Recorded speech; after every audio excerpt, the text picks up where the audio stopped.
Tonight, counting the cost of a university education. It just seemed like the obvious next step was just to go to university, whereas now people are kind of considering it more. Do I really need it if it's going to leave me in that much debt? The dilemma facing thousands of school leavers. If you go and do a sports journalism course, there's a 70% chance that you won't become a sports journalist. So you need to be very careful about acquiring lots of debt doing that degree. Good evening and welcome to the Tonight programme. It's estimated the increase in university fees in 2012 will leave students up to £40,000 in debt. And with graduate unemployment at its highest level in more than a decade, universities are under growing pressure to be more open about how their courses will improve job prospects. Tonight, Fiona Foster meets the students who plan to go to university, but who are beginning to question the value of a degree.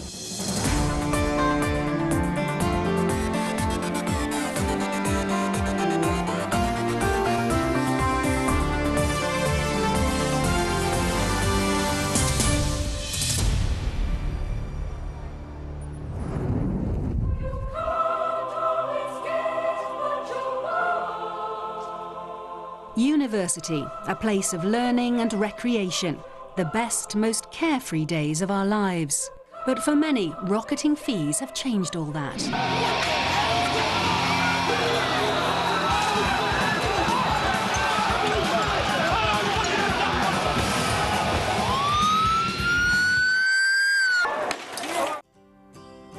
As the anger subsides, 370,000 A-level students and their families have to calculate if a university education is worth the extra cost. All I see is just mature young men and women.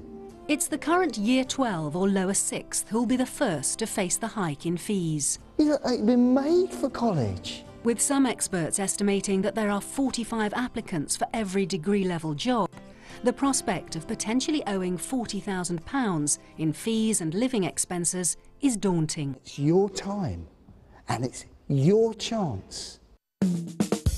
In tonight's programme, we follow a group of students from one of Britain's biggest sixth form colleges as they confront one of the most important decisions of their lives, a decision they can't afford to get wrong.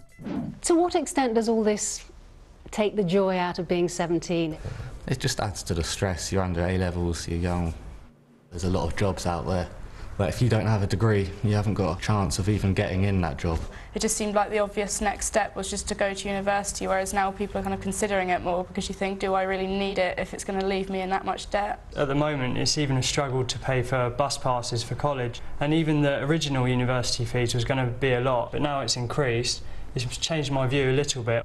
Many of them are uncertain about where their place is in the world and where they fit into it. How are they ever going to get onto the job market? How are they ever going to get into the housing market? If you lay onto that a whole level of debt, going into a world of uncertainty, of unemployment, it could be a very depressing picture. I think our job has got to be to try to lighten that. Otherwise, I think people will turn away from higher education. But the decisions that these young men and women make are crucial not just for them, but for the country. It could be absolutely disastrous for the economy and for the good of our society if we end up with people not getting into the right courses, choosing the wrong ones, ending up with degrees that are of no use to them in terms of employability and so on. We have to get this right.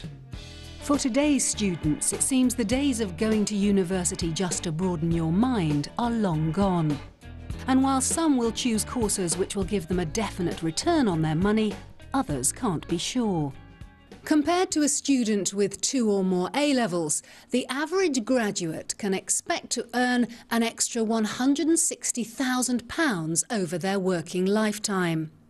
A medical graduate will earn around an additional £340,000. An education graduate will earn £114,000 more than a non-graduate in their lifetime, while an arts graduate can expect to take home an extra £34,000. Which means the less well-paid will only see an annual return of a few £100s on their investment. But getting any kind of degree-level job is tough. The number of graduates out of work doubled during the recession. By the end of last summer, graduate unemployment reached 20%. Compare that to a figure of 7.9% for all sectors of the population, and it's understandable why more people are questioning the value of a degree. 30 years ago, going to university was near enough a guarantee that you would come out and earn a much better salary than the equivalent school leaver. Now it's much harder to say that going to university will guarantee anything at all, and even students who go to some of the very top universities find they're competing with 40 or 50 other applicants for the best paid jobs. How has it changed how you're approaching your university career? I personally have started looking at more practical courses and maybe apprenticeship or something like that. I've also started looking at things that are closer to home. Well, I've gone for a more sort of practical and more specialised course, so there'll be less competition for the jobs that I might be interested in. As a student myself, when I was considering university, I didn't have to consider, what about the debt that I'll be saddled with in 3-4 years' time? It was about, where do I want to go, what do I want to be, what do I want to study, and that's changed. With student fees about to treble, high graduate unemployment, and plenty of high-profile role models rising to the top without a degree, it's no wonder students are confused. These A-level students from Farnborough College all want to go to university, but are suffering a degree of doubt. To help them make up their minds, we put them in front of our panel of experts. I'm Andy Gardner from the Institute of Career Guidance. I give career guidance in schools and write and lecture on career guidance. I'm James Uffendale, the founder of Bright Network. We help bright students fulfil their career potential. I'm Helen Diffenthal, Assistant Principal at the Sixth Form College, Farnborough, and I'm responsible for advice and guidance for our students.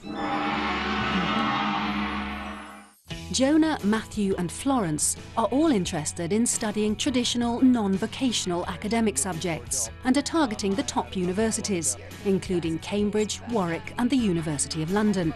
Jonah is thinking of doing physics. Florence is interested in Oriental languages, while Matthew wants to study maths at Cambridge. It's important to make the right decisions, because if you pick the right job, if you pick the right career, you'll end up more successful. If Matthew does get into Cambridge, his prospects are good. According to one university comparison website, his chances of being in a graduate job or doing further study 6 months after graduating are 83%. But those odds drop to 50% at the lowest ranked universities. Students who are in the newer universities, the old polytechnic sector, who are doing non-vocational degrees, they will need more help with employability. I think it's very important that the universities, those universities, are thinking about work experience provision as an automatic provision to help those people gain a foothold in the market. According to recent research, even students who get into a top university have to gain work experience and have a career plan. A survey of top graduate employers stated 60% of them believe that graduates with no previous work experience are unlikely to be interviewed. From what I can see, if you are doing a non-vocational degree and you have a plan, then actually the outlook can be quite good. But if you're doing a non-vocational degree, say a degree like history, English, politics, and you have no plan, you've done no work experience, you've got no research that you've done to look into that career, then the outcomes can often lead to graduate unemployment or graduate underemployment. So does Matthew have a plan?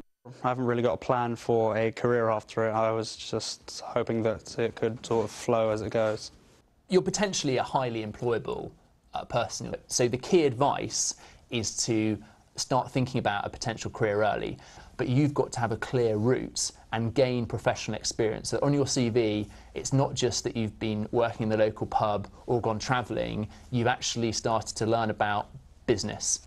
And think about doing something while you're still at college that might support what you want to do. There are opportunities out there. Thank you. What struck me talking to these 17-year-olds is that for them, the idea of learning for learning's sake is really going out of the window. Well, it's absolutely right that people should go to university for the love of learning. I think that's admirable. I believe in that. But these young people are saying they can't think like that. Well, of course, but remember, young people are not going to have to pay up front. In fact, at the moment, people have to start paying back when they're earning more than £15,000 a year.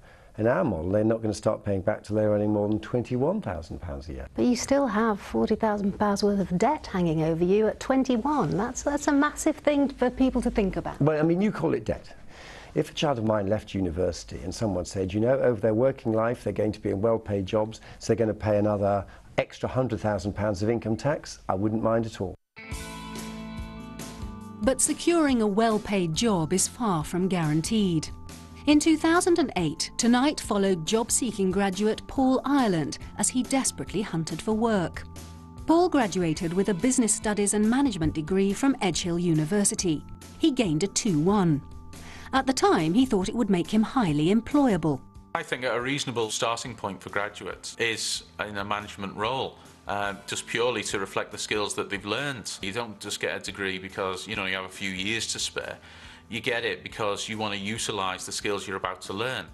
3 years on, and he's given up on the dream of a graduate job. Paul is now operations assistant at Boots and is gradually working his way up from the shop floor. Something he could have done if he'd left school at 16. Even in my store now, there are team managers working their way up the business from entry level. So it's respectable to see that, but can be a little bit disheartening as a graduate that all the years of hard work that you put in at university might not pay off financially. One of the reasons why graduate unemployment is so high is that over the last 15 years, the number of students going to university has almost doubled. There certainly isn't any